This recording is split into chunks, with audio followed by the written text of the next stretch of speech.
하나님 말씀 보겠습니다. 사무엘상 21장 1절에서 9절 말씀입니다. 사무엘상 21장 1절에서 9절까지의 말씀, 세번역 성경으로 구약 400페이지에 있습니다. 하나님의 말씀 제가 세번역으로 봉독해 드리겠습니다. 다윗은 노브로 가서 제사장 아히멜렉에게 이르렀다. 아히멜렉이 떨면서 나와서 다윗을 맞으며 물었다. 동행자도 없이 어떻게 혼자 오셨습니까? 다윗이 제사장 아히멜렉에게 대답하였다. 나는 임금님의 명령을 띠고 길을 떠났습니다.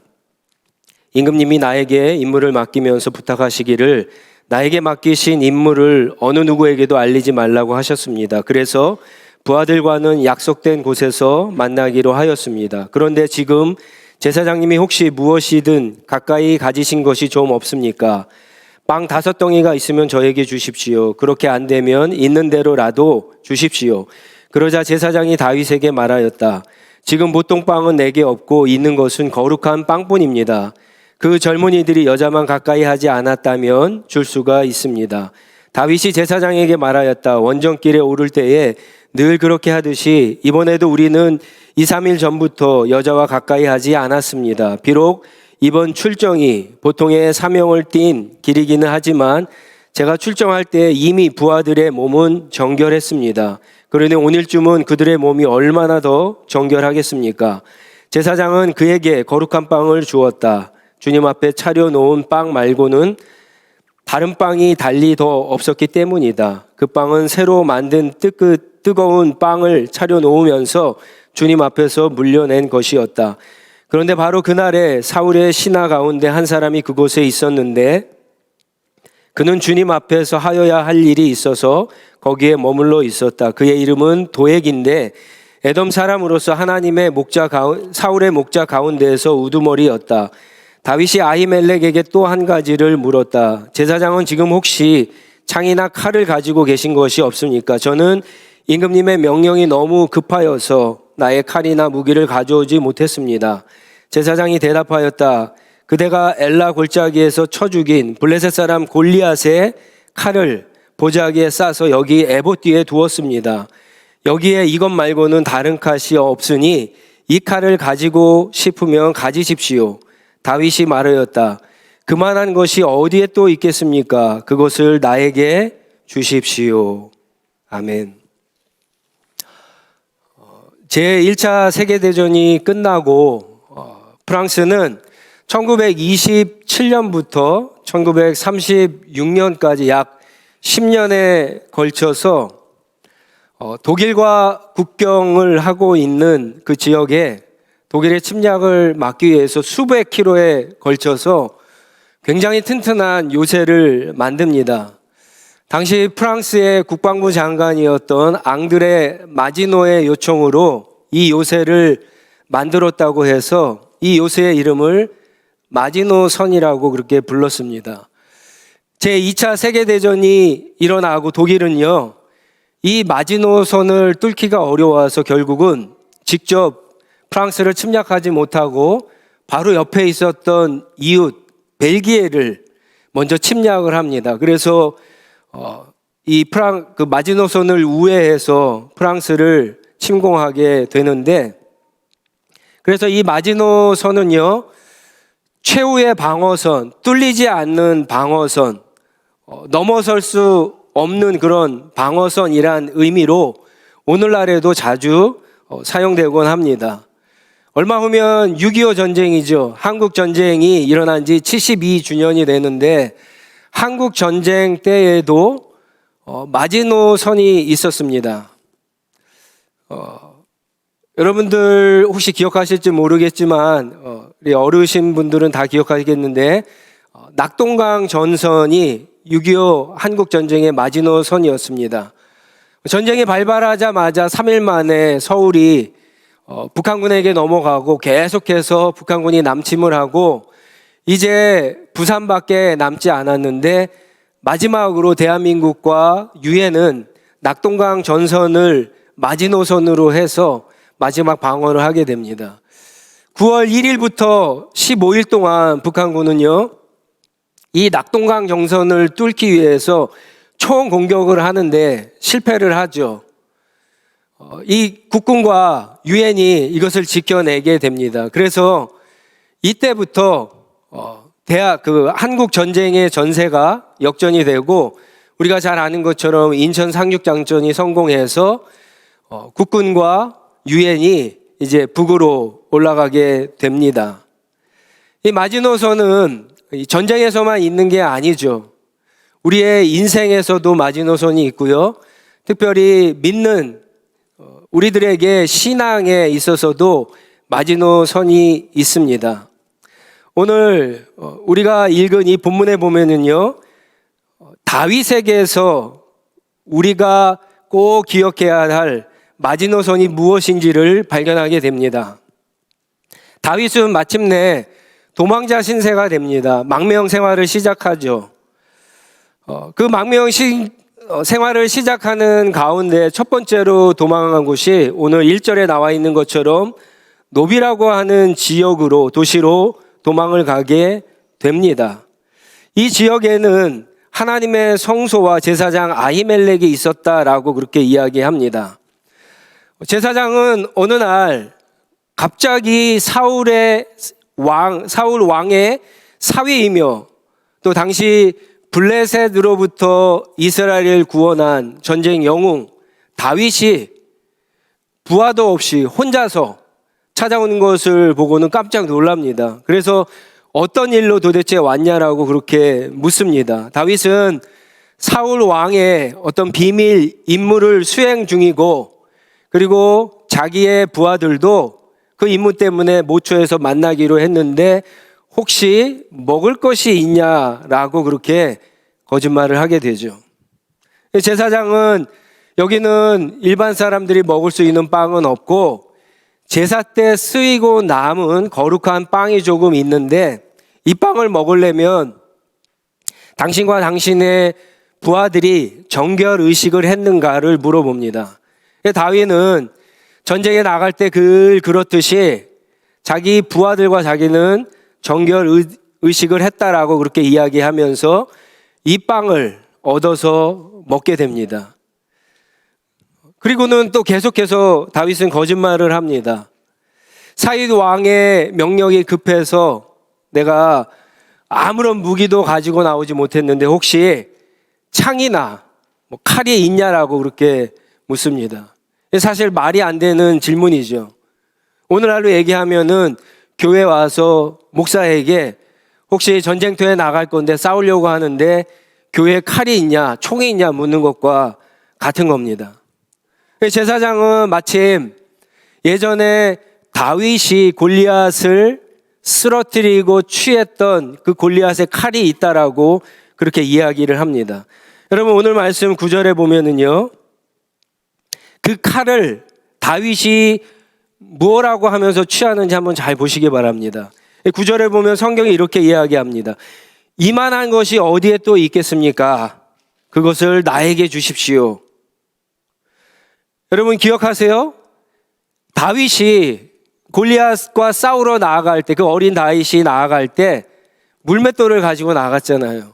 그때 사울 왕은 다윗에게 자신의 갑옷과 칼을 벗어줬는데 다윗은 그것을 입지 않습니다. 가지고 나가지 않습니다. 물맷돌이면 충분하다라고 나가서 승리하게 됩니다. 근데 오늘 본문에 나오는 다윗은 적군의 칼, 골리앗의 칼을 더 칭송을 하면서 그 칼을 자기에게 달라고 취하면서 지금 그렇게 제사장에게 요구하고 있습니다. 결국 허기진 배를 채우고 자신을 방어할 수 있는 칼을 소유하게 된 다윗은요, 10절에 보시면은 두 번째로 어디로 도망가냐면은 블레셋 5지파 중에 하나인 가드 왕 아기스에게로 피하게 됩니다. 이 오늘 말씀에 이렇게 쭉 보면은요, 우리가 알고 있는 다윗과는 조금 다른 모습이 계속해서 나옵니다. 계속해서 다윗이 거짓말을 하고 실수를 하고 실패하고 점점 다윗의 상황이 어려운 가운데 빠져드는 것을 보게 됩니다. 여러분 이런 다윗의 모습을 보면서 어떤 생각이 드세요? 다윗이 굉장히 인간적이지 않습니까?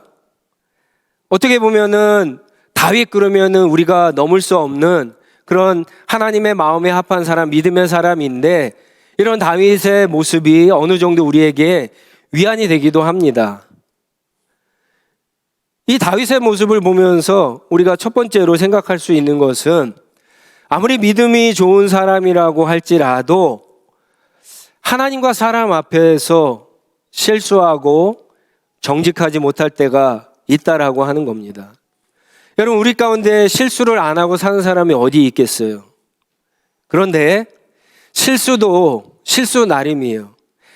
해도 되는 실수가 있고 해서는 안 되는 아주 치명적인 실수가 있는데 다윗이 오늘 본문에 보면 아주 치명적인 실수를 합니다. 마치 축구에서 수비수가 상대방의 공격수를 막는데 상대방의 공격수가 아주 뛰어나면은 반칙을 안 할 수가 없어요.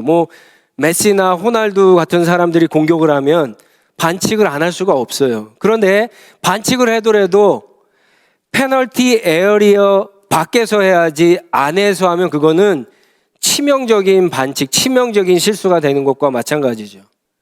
페널티 안에서 하면은 상대방에게 페널티를 줘서 골을 먹을 수 있잖아요. 그러면 게임에서 질 수가 있는데 다윗이 그런 아주 치명적인 실수를 하는데 여러분, 이 치명적인 실수가 뭘까요? 여러 가지가 나옵니다. 오늘 본문에 보면은 제가 한번 객관식으로 얘기할 테니까 한번 맞춰보세요. 1번, 거룩한 하나님의 제사장을 속이고 거짓말을 한 거. 2번, 하나님의 제사에 쓰였던 거룩한 빵을 자기가 정결하다라고 그렇게 거짓말을 하고 취한 것. 3번, 예전과 달리 믿음 없이 골리앗의 칼을 취하면서 이 정도면은 됐다라고 만족한 것. 4번, 이스라엘의 원수였던 블레셋에 속한 가드왕 아기스에게 피하면서 거기 가면은 자기 목숨을 살 수 있다라고 착각한 것. 1, 2, 3, 4번 중에 어떤 게 치명적인 실수일까요? 답은 5번입니다. 5번은 이거예요. 네. 다윗이 저지른 가장 치명적인 실수는 하나님께 왔는데 하나님께 기도하지 않은 거예요. 여러분, 다윗은 그 당시에 가장 큰 지파 유다 지파에 속한 사람이었어요. 그리고 다윗을 죽이려고 하는 사울은 우리가 사사기 마지막에서 봤지만 완전히 다 멸망당했던 가장 약했던 베냐민 지파에서 나온 왕이 사울 왕이에요. 그러니까 다윗이 자기 유다 지파 자기 집으로 도망갔으면은 목숨 하나 정도야 구할 수 있었어요. 근데 다윗은 글로 도망가지 않고 노비라고 하는 지역으로 왔거든요. 노비라고 한 지역으로 온 이유는 거기에 하나님의 성소가 있었고 하나님의 제사장이 있었기 때문에 그렇습니다. 그러니까 다윗이 왜 온 겁니까? 다윗은 하나님의 뜻을 알고 싶어서 온 거예요. 사무엘상 16장에 보면은 다윗이 사무엘을 통해서 왕으로 기름 부음을 받습니다. 자기가 왕이 될 거라고 지금 하나님의 말씀을 받은 거예요. 자기가 왕이 될 사람인데 보니까 사울 왕의 사위도 됐잖아요. 자연적으로 그렇게 흘러가는 줄 알았는데 요나단을 통해서 알게 됐잖아요. 사울 왕이 자기를 반드시 죽이려고 하는 것. 그러니까 왜 이런 일들이 일어나는지 하나님 앞에 답을 얻기 위해서 사실은 제사장에게 하나님의 성소에 찾아오게 된 겁니다. 정말 사울 왕이 자기를 죽이려고 한다면 자기가 사울 왕에 맞서 싸워야 하는지 아니면 피해서 도망가야 하는지. 만약에 피해서 도망가야 한다면 도대체 얼마나 피하고 얼마나 기다리고 어디로 도망가야 하는지 그것을 하나님 앞에 기도하고 묻기 위해서 그 답을 얻기 위해서 온 것이죠. 그런데 다윗이 막상 하나님의 성소가 있는 이 도시로 와서 제사장을 만났을 때 다윗의 관심이 바뀌게 됩니다.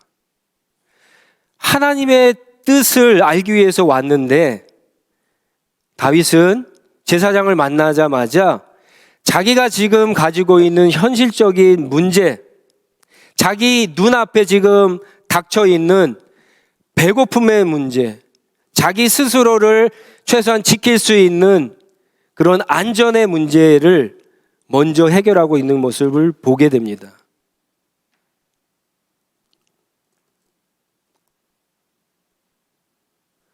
네, 여러분, 근데 바로 이때가 사실은 가장 많이 크리스찬들이 실수를 하고 하나님 앞에 정직하지 못한 행동을 할 때가 바로 이때입니다. 다윗이 배고픔을 해결하지 말라는 게 아니에요. 빵이 필요 없다는 것이 아니에요. 다윗이 자기 스스로를 보호할 수 있는 무기가 필요 없다라고 하는 것이 아니에요. 제가 말씀드리는 것은 원래 의미, 무엇이 더 중요한가, 무엇이 더 우선인 순위인가, 이것의 문제입니다. 여러분, 이상하게도 우리들은요, 무엇이 정말 어렵고 힘든 일인지, 이 문제를 통해서 하나님이 나에게 원하시는 것이, 하나님의 뜻이 무엇인지 궁금하기는 하지만 막상 이 문제 속에 숨어 있는 하나님의 뜻을 알기 위해서 노력하고 하나님의 말씀에 집중하고 기도를 시작하면은 다윗처럼 이렇게 싹 바뀔 때가 있다는 거예요. 지금 내가 당하고 있는 어려움이 우선이 되는 거예요. 나의 배고픔이 우선이 되는 거예요. 나의 건강이 우선이 되는 거예요. 나의 경제적인 문제가 우선이 되는 거예요. 그래서 그런 문제들이 해결받고 나면은 원래 그런 것들을 하나님께서 우리에게 허락하신 그 이유를 더 이상은 궁금해하지도 않고 찾지도 않고 그것을 잊어버리고 마는 거예요. 이상하게 대부분의 사람들이 이런 반복적인 그런 모습으로 우리가 하나님 앞에 살아갈 때가 너무 많다는 거예요. 마태복음 8장 36절에 보면 예수님이 이런 얘기를 하신 적이 있어요. 사람이 온 세상을 얻고도 제 목숨을 잃으면 무슨 이익이 있겠느냐. 맞는 말씀이죠. 요한복음 10장 10절에는 이런 말씀도 하셨어요. 내가 온 것은 양으로 생명을 얻게 하고 더 풍성히 얻게 하려는 것이다. 예수님의 말씀에 의하면 우리에게 가장 중요한 게 뭡니까? 생명을 얻는 거예요. 예수님을 만나고 생명을 얻는 거예요. 우리가 살아가면서 부닥치는 여러 가지 문제들, 위기들, 고통, 고난 이런 것들은요, 차후라는 거예요. 먼저 이 생명의 문제를 해결하고 이 생명의 문제를 먼저 구하면 그런 과정 가운데 나머지도 사실은 해결할 수 있고, 만약에 이 나머지 문제들이 해결되지 않는다고 할지라도 주님께서 우리와 함께 가시기 때문에 이 문제들은 더 이상 문제가 되지 않는다라고 하는 거예요. 근데 우리는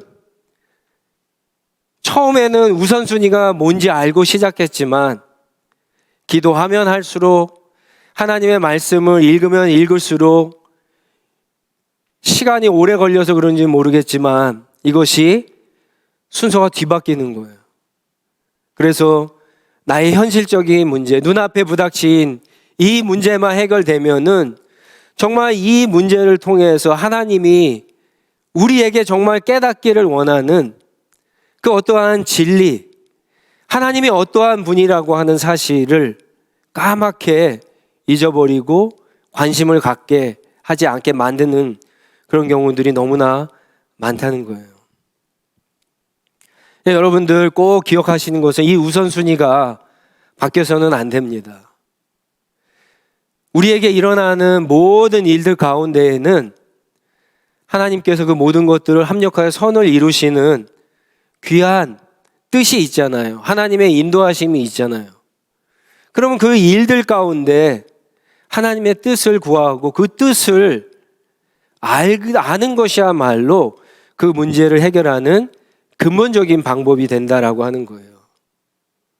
여러분들이 지금 어떠한 어려움, 어떠한 문제, 어떠한 위기, 어떠한 고난 가운데 있든지 그 자체만 해결하려고 하지 마시고 그 자체를 허락하시고 이것을 통해서 우리에게 하나님이 원하시는 것이 무엇인가 근본적인 질문을 던지고 거기에 대한 답을 찾으려고 노력하시면은요, 하나님께서 우리와 함께 하심을 깨닫고 더 이상 우리에게 있는 그 문제가 문제도 아니고 앞으로 우리가 살아가면서 닥쳐질 문제들도 그 전에 우리가 느끼는 그런 중압감으로 누리는 그런 문제들이 되지 않는다라고 하는 겁니다. 또 한 가지 이 다윗을 보면서 주목해야 될 것은 다윗은 계속해서 아주 치명적인 실수와 계속되는 거짓말을 하죠. 계속 상황이 좋아지고 있지 않습니다. 그런데 다윗은 망하지 않고 있어요. 다윗은 사울처럼 되지 않고 있어요. 여러분 왜 그럴까요? 다윗과 사울의 다른 점이 여기에 있습니다. 어쩌면. 그리고 여기에 사실은 사무엘상, 사무엘하에 가장 큰 주제가 이 안에 담겨져 있습니다. 그건 뭐냐면은 다윗은 신앙의 마지노선을 넘지 않고 있어요. 이게 바로 사울과 다윗의 가장 큰 차이 있는데 그게 뭔가 오늘 본문 말씀에는 사실은 나오지 않습니다. 조금 더 읽어봐야 되는데 여러분 사무엘상 22장 3절로 5절 말씀을 한번 보세요. 22장 3절로 5절 말씀에 보면은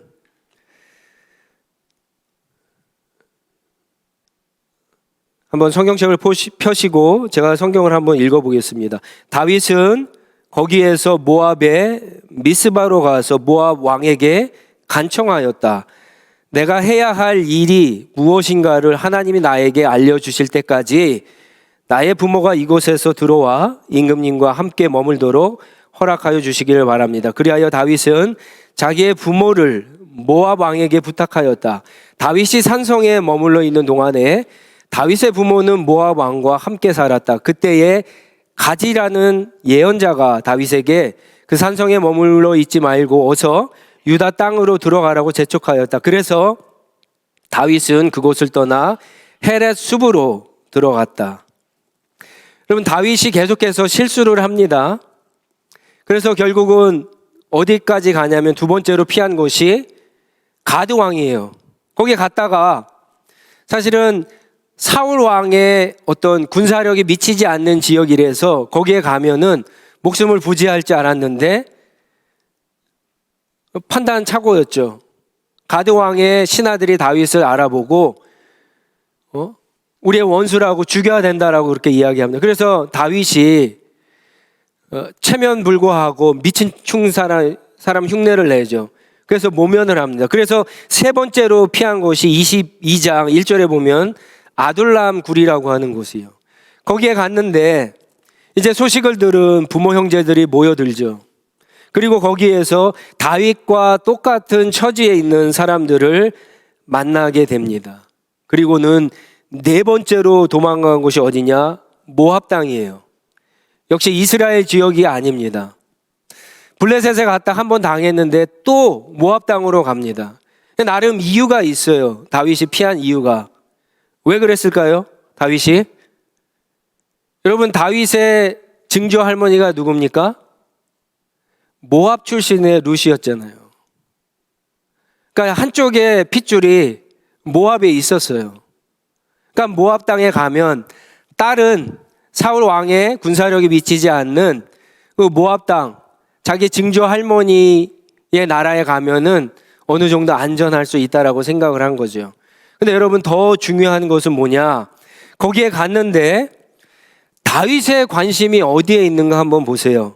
22장 3절 말씀이 어디에 있습니까? 하나님이 나에게 알려주실 때까지. 지금 계속해서 실수합니다. 거짓말합니다. 실패합니다. 상황이 더 좋아지지 않아요. 근데 다윗은 그렇다고 하나님을 떠나지도 않아요. 계속해서 하나님께 붙어 있어요. 머물러 있어요. 하나님의 뜻을 구하고 있습니다. 심지어 모압 땅에 가서도 모압 왕에게 다윗이 고백하는 것이 하나님의 뜻이 뭔지 알기 전까지 우리 부모들을 좀 보호해 달라라고 그런 요구를 하게 됩니다. 그리고 5절에 하나님의 선지자 같이 유대 땅으로 돌아가라고 했을 때 다윗은 즉각적으로 순종을 하게 됩니다. 여러분, 이것이 우리 모든 신앙인들의 신앙의 마지소년이라고 할 수가 있어요. 무슨 일을 하든지 어떤 일을 하든지 우리가 절대로 양보해서는 안 되는 것이요, 하나님을 떠나지 않는 거예요. 하나님께 붙어 있는 거예요.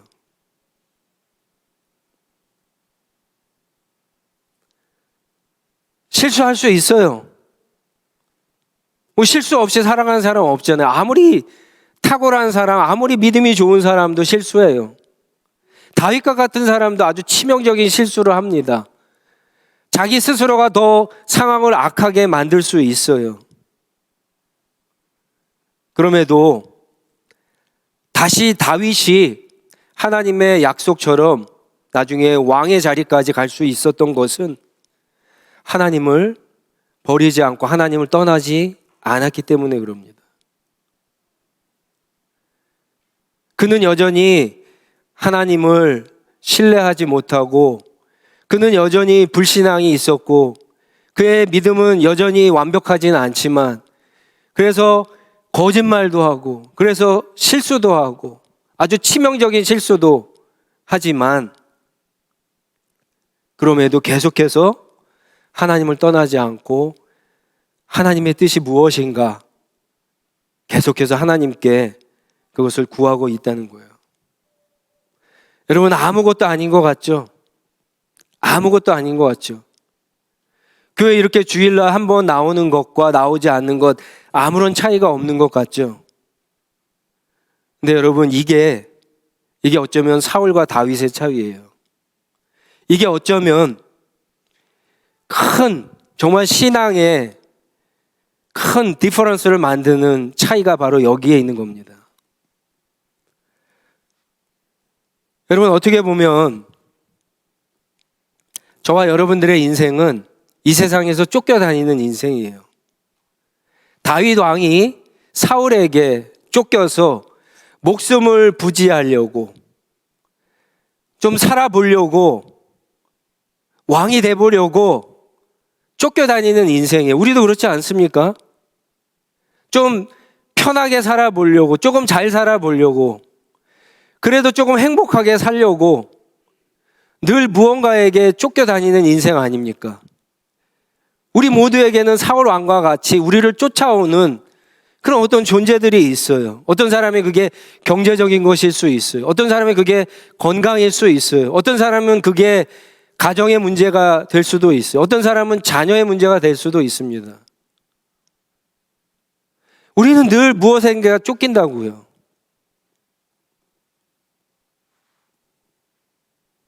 네, 여러분, 이때 어느 누구도 실수하지 않는 사람은 없어요. 실수라도 아주 치명적인 실수를 할 수 있습니다. 근데 어떤 실수를 다 하더라도, 여러분, 어떤 실수를 다 하더라도 이거 하나만은 꼭 기억하셔야 돼요. 하나님을 떠나서는 절대로 안 됩니다.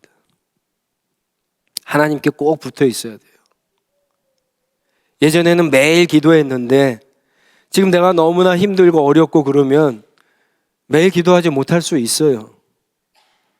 일주일에 한 번 기도할 수 있어요. 그래도 여러분, 하나님을 떠나시면 안 돼요.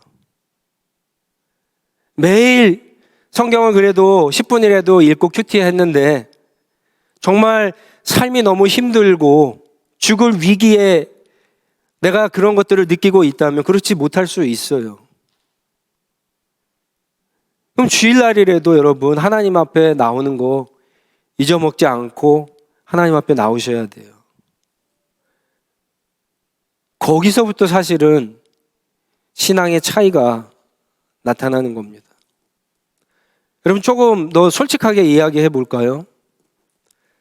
조금이라도 신앙이 있고 하나님 앞에 정직하다면 한번 생각을 해보세요. 지금 내가 당하고 있는 그런 문제들이 과연 내가 내 스스로 해결할 수 있는 문제인가? 아닌 거 알잖아요. 내 힘으로, 내 능력으로 이거 해결할 수 없는 거 알잖아요. 이 문제가 시간이 흐른다고 저절로 해결되는 거 아닌 거 알잖아요. 이 문제를 해결할 수 있는 거는 나도 아니고 남도 아니고 시간도 아니고 여러분 하나님밖에 없어요. 그렇기 때문에 하나님 앞에 나와야 된다는 거예요. 하나님을 떠나지 않아야 된다는 거예요. 하나님을 떠나지 않고 하나님께 있다라고 하는 것은요, 겸손의 가장 시작입니다. 겸손의 가장 시작이에요. 여러분, 사실은 이 사무엘상과 사무엘하의 가장 큰 주제는 여러분들이 이미 다 아는 거예요. 그게 뭐냐면 하나님은 사울을 높이시기도 하고 낮추시기도 하는 분이세요. 하나님은 다윗을 높이시기도 하고 낮추시기도 하는 분이세요. 그러면 우리들도 마찬가지죠. 하나님은 우리를 높이시기도 하고 낮추시기도 하는 분이에요. 그런데 성경은 어떨 때 하나님께서 높이시고 어떨 때 낮추십니까? 교만한 자를 어떻게 하세요? 낮추세요. 겸손한 자를 하나님은 높이세요. 겸손한 자가 어떤 사람이라고요? 하나님께 기도하는 사람, 하나님을 떠나지 않는, 하나님을 의지하는 사람이에요. 사울과 다윗의 차이가 거기에 있다니까요. 여러분, 사무엘상을 지금 우리가 큐티하면서 보지만 하나님의 영이 먼저 떠났어요? 아니면 사울이 먼저 하나님께 교만했어요? 사울이 먼저 교만했잖아요. 다윗도 실수를 했어요. 잘못을 합니다. 이후에도 또 잘못을 하죠. 그런데 즉각적으로 회개하잖아요. 하나님을 떠나지 않잖아요. 어떻게 보면 다윗의 탁월함이 여기에 있습니다.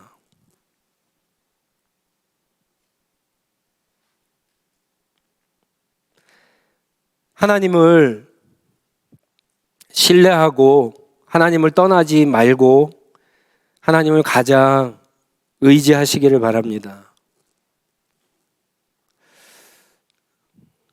여러분들, 하나님과 우리와의 관계는 부모와 자식 간의 관계라고 성경이 그렇게 이야기하잖아요. 아이들을 키워보신 부모님들은 잘 아실 거예요. 아이들이 태어났을 때 부모는 그 아이가 가장 사랑스러울까요? 아니면 아이가 5살 되고 10살 되고 크면 더 사랑스러울까요? 더 크면 지긋지긋합니까? 아니잖아요. 아이가 크면 클수록 물론 아이가 말을 듣지 않아요. 실수도 해요. 부모님의 마음을 안타깝게도 하고 아프게도 해요. 그런데 아이가 크면 클수록 더 사랑스럽잖아요. 하나님이 우리를 보실 때도 마찬가지라고요. 하나님, 우리가 회심했을 때 얼마나 기뻐하시는지 모릅니다. 그러나 우리가 신앙이 자라면서 때로는 실수하고 하나님 앞에서 치명적인 실수를 해도 주님을 떠나지 않고 하나님을 의지하는 그런 마음으로 주님 앞에 있을 때 하나님이 얼마나 기뻐하시는지 몰라요. 하나님은 반드시 그런 자녀들과 함께 하시고 그런 자녀들을 회복의 은혜로 또 인도하심으로 그렇게 역사하시는 겁니다. 여러분들 지금 내가 당하고 있는 여러 가지 어려움들이 있잖아요. 이 문제 내가 해결하려고 너무 그렇게 머리 쓰지 마시고 먼저 하나님 앞에 가지고 나아가서 하나님 앞에 기도하시기 바랍니다. 하나님께 지혜를 구하세요. 내가 할 수 없는 문제들이잖아요. 내가 할 수 있는 문제면 머리도 지끈지끈 아프지도 않죠. 근데 할 수 없는 문제니까 하루가 지나고 일주일이 지나고 한 달이 지나도 머리가 지끈지끈 아프잖아요. 하나님 앞에 겸손하게 그 문제를 맡기고 지혜를 구하고 인도하심을 여러분 구하시기 바랍니다. 그러면 하나님은 결국은 우리를 향하신 하나님의 놀라우신 뜻들을 이루어가는 것을 여러분 깨닫게 됩니다. 다윗에게 벌써 400명이라고 하는 사람을 붙여주시잖아요. 이 사람들이 다윗의 사실은 친위 부대가 되죠, 나중에. 그래서 다윗이 나중에 왕이 되는데 아주 중요한 역할들을 하게 됩니다. 이런 실수 가운데에서도 하나님을 떠나지 않고 하나님의 뜻을 구하는 다윗에게 이미 하나님의 역사는 시작되고 있습니다. 오늘 말씀을 듣고 하나님을 떠나지 않고 다시 기도의 자리로 나아가서 엎드리는 저와 여러분 모두에게 이미 하나님의 역사가 시작되고 있음을 믿으시고 하나님을 더 신뢰하시는, 그래서 하나님과 동행하시고 승리하시는 저와 여러분 모두가 되기를 주님의 이름으로 축원합니다. 우리 한번 같이 기도하겠습니다. 일어나셔서 주신 말씀 붙잡고 한번 기도했으면 좋겠습니다. 여러분 말씀을 듣는 가운데 어떤 문제가 생각나시나요? 나에게 또 우리 가정에 어떤 문제가 있는데 그거 한번 이렇게 솔직하게 하나님 앞에 이렇게 내놓고 한번 묵상해 봤으면 좋겠습니다. 이거 내가 해결할 수 있는 문제인가 해결하지 못하는 문제인가?